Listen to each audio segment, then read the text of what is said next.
Do you often feel like you take on the weight of the world and then feel guilty whenever you don't step up?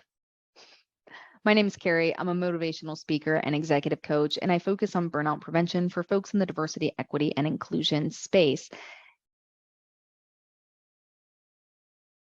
And one of the things that my clients deal with is this feeling of guilt for just all the things because we feel responsible for so much. We feel responsible for taking care of others, for completing projects. There's a lot that goes into driving us and motivating us, but one of those things should not be guilt. So here are 5 things that you no longer have to feel guilty about. Number one is other people's anxiety. I'm sure you're familiar with the phrase that your lack of planning does not constitute an emergency on my part. And this is very similar in that vein, but a little bit broader in that people will have anxiety and they want to force that on you. I need to get this done. I need to get this done. You need to get this done for me by the end of the day. Hey, sorry, that's not really my problem. But even just anxiety around relationships and especially especially around relationships. But I know a lot of people will feel guilty um, because somebody in their life has anxiety, and we want to help them relieve that.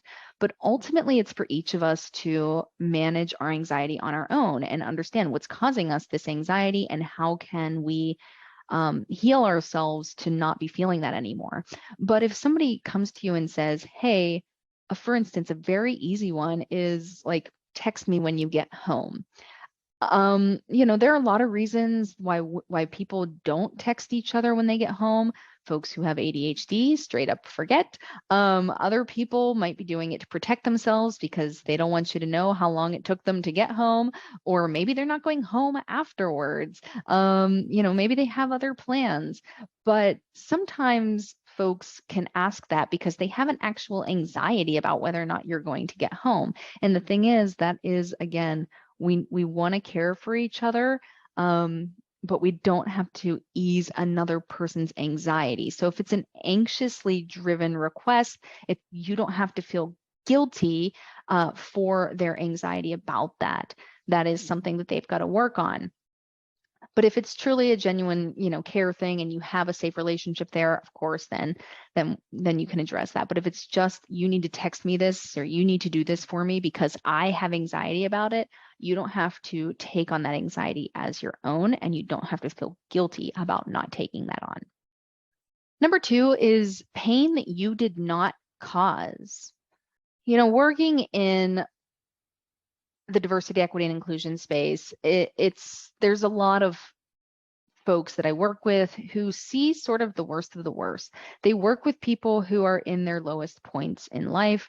They see people who are hurting physically, mentally, emotionally, and I myself, we have this desire to ease that pain and take that pain away for people and provide them with comfort.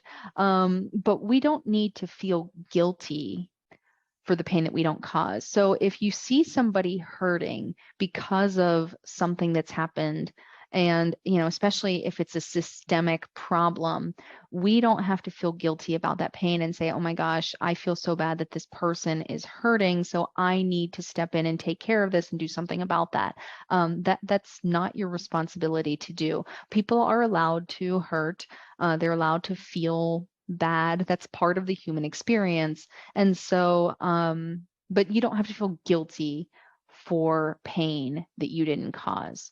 So that's something that we've got to learn to let go of. So again, that we aren't being motivated and driven to act from a place of guilt. So that's something to think about is, are you acting because you feel guilty?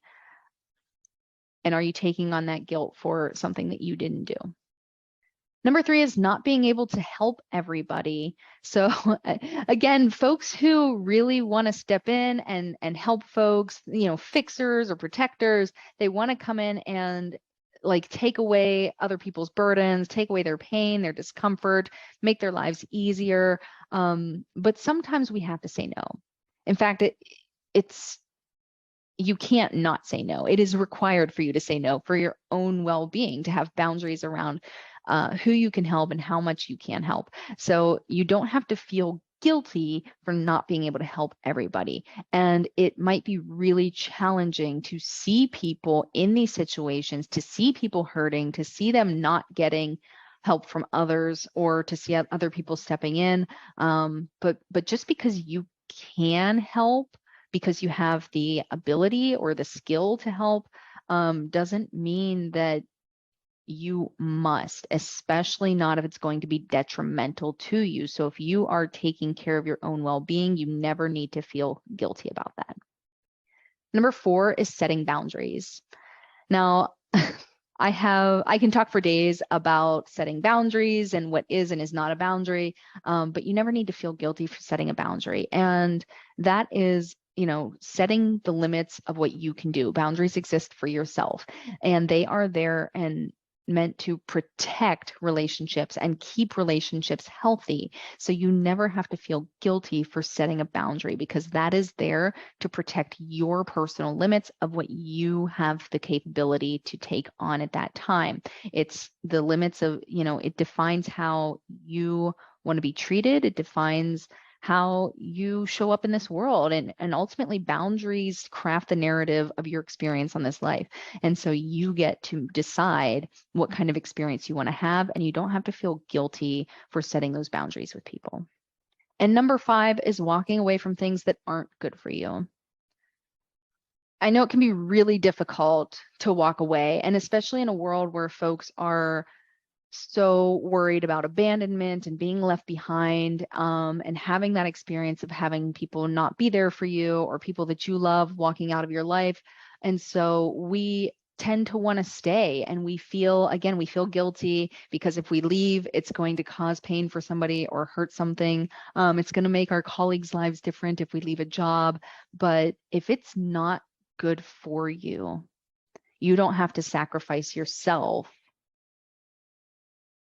in order to help other people out. So you never have to feel guilty about walking away from things that aren't good for you. You can feel sad, you can feel hurt, you can feel disappointed, but you don't have to feel guilty about that.